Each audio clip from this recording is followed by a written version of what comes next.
We now return you to your regularly scheduled program.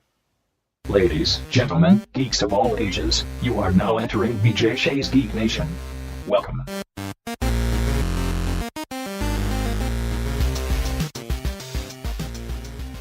Hey guys, Chris Walker here, Walk Like a Flame with BJ Shea's Geek Nation, back again with another episode of On the Couch with Chris. Kind of a show hole right now, guys. I watch a lot of TV. A lot of TV. There's never been a time like now to be a geek watching TV. There's a reason why people my age, geeks my age, and older, are so completely obsessed with only 2 or 3 really good sci-fi television programs. That's all we had. Star Trek, X-Files. There were a lot of other geeky TV shows back in the day. None of them had that same kind of staying power, which makes them all that much more important. If you are a person of my age or older and you want to leave a comment about how I missed your favorite show, I only said 2. You want me to say a bunch of other old sci-fi TV shows? Battlestar Galactica, Twilight Zone and the Outer Limits. Wild Wild West was sci-fi. It was. Go back and watch it again. You'll see what I'm talking about. Geeks today have so many choices for television programs to watch, and there's something for every single sort of subgenre that you might be into. Hard sci-fi, fantasy, mystical kind of oogie-wooginess, and there's so much good TV. I have no way to express how hard it is for me to pick what I watch, and then I still run out of shows to watch because they all sort of have this way of ending apparently all at the same time. Right now, a bunch of my favorite shows are on their break, or they've just had a season ender. Gotham, American Gods just wrapped up the season, Agents of S.H.I.E.L.D. These shows that I'm watching and loving have all, they're on their breaks. They're either at the end of their season or they're that mid-season break thing that they do. I mean, gosh, I don't even know when Walking Dead is supposed to come back. I'm waiting. That's the reality of what I'm dealing with right now, and I want you guys to help me out with this because I need more shows to watch. So many of these shows I was watching, and not just to talk to you guys about it, but also because I love watching them. Now, I've got this gap. The date of this recording, the new Star Trek hasn't started yet. It starts in a few weeks. I'm really looking forward to it because I need another new show to watch. So I have to wait for these new shows to come out. Star Trek Discovery is coming out a little bit less than a month from now. Preacher's coming back. Very excited about Preacher coming back. Game of Thrones, cannot tell you how excited I am for Game of Thrones to come back, but again, this is the future.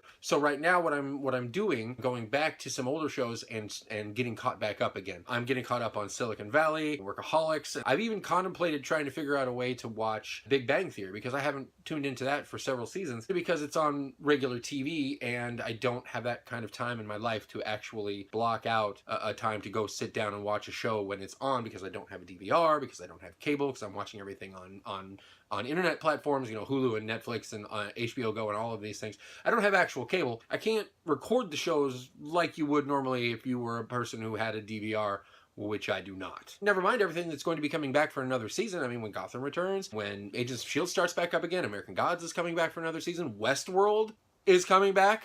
I know it is. They said they're going to give me another season of that. Hurry it up. I don't know what is taking so long, but that's the way these shows go. And it kind of makes me wonder if the people who are creating these shows know what they're doing to me. If they understand how hard it is for me to wait a year and sometimes 2 in between seasons of a show. The reason I'm liking it, the reason I'm watching it is because it's so good and because it's on all the time and because I can go and I can get my weekly fix of that. And that's fine if you take, 6 months off. Sure. But don't take 2 years off or sometimes even a whole year is too long to wait, especially these shows that have really short seasons. I'm looking at you, Sherlock. They don't come back for 2 years and then it's another short season. It can be a little frustrating. I'm not actually complaining because, like I said before, it is such a great time to be a geek. So many great shows for us, for the geeks, for the people who love whatever their genre is, because the shows are fantastic.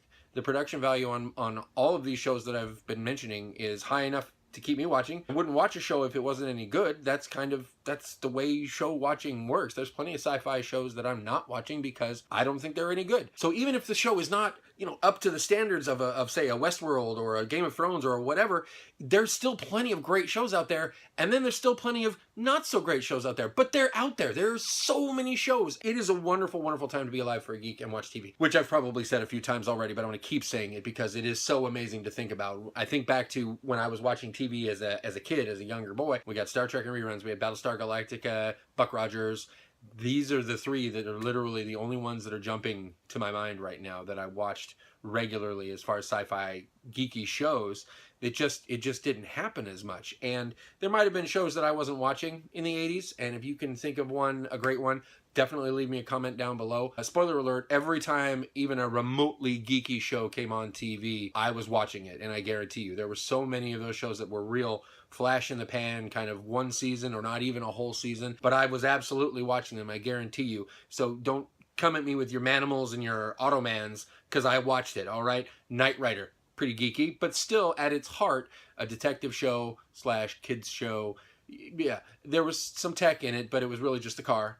And as far as that goes, he was still just solving regular world problems with a super high-tech car.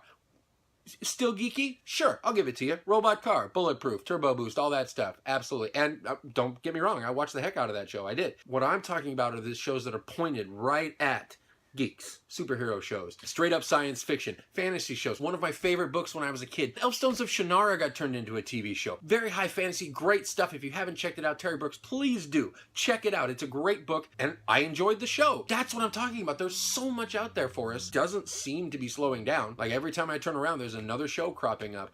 All that stuff on Netflix with the Defenders, man. That's what I'm talking about. That is what makes now the best time ever to be a geek, watching TV. And I'm ready to have a conversation with you about any geeky show you want. Something from the 60s and the 70s, I've probably watched it, but let's talk about it. Bring up something you're watching right now that I'm not watching or that you don't hear us talk about on the main show. Fine, let's talk about that too. Maybe you can get me turned on to a new show, because right now I've got about a 3-week gap in my schedule needs to be filled. I'm burning through my DVDs. I've watched them all a billion times, and well, it's going to be 1,000,000,001 before Star Trek comes out. Anyway, guys, that's about all the time I have for right now. So this is my challenge to you. Come up with one show that you loved, either as a kid or that you love right now, that you think maybe I haven't watched because I didn't mention it in this video, or you haven't heard us talk about it on the main show.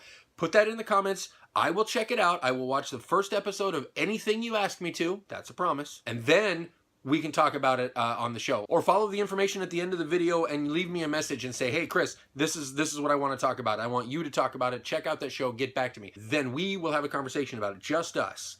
Well, you and everybody else who might be listening. But for now, guys, stay nerdy.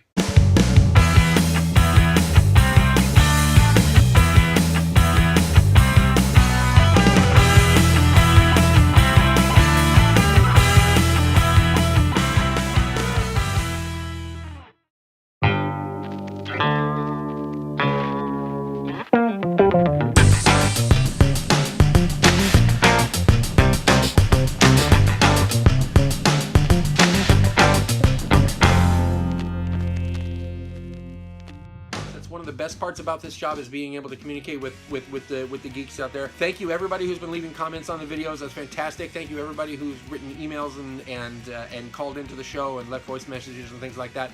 That's fantastic. We want to keep that happening. We love the interaction with you guys. It's the best part of what we do, and I wanted to say thank you, and this is the perfect opportunity for me to do that.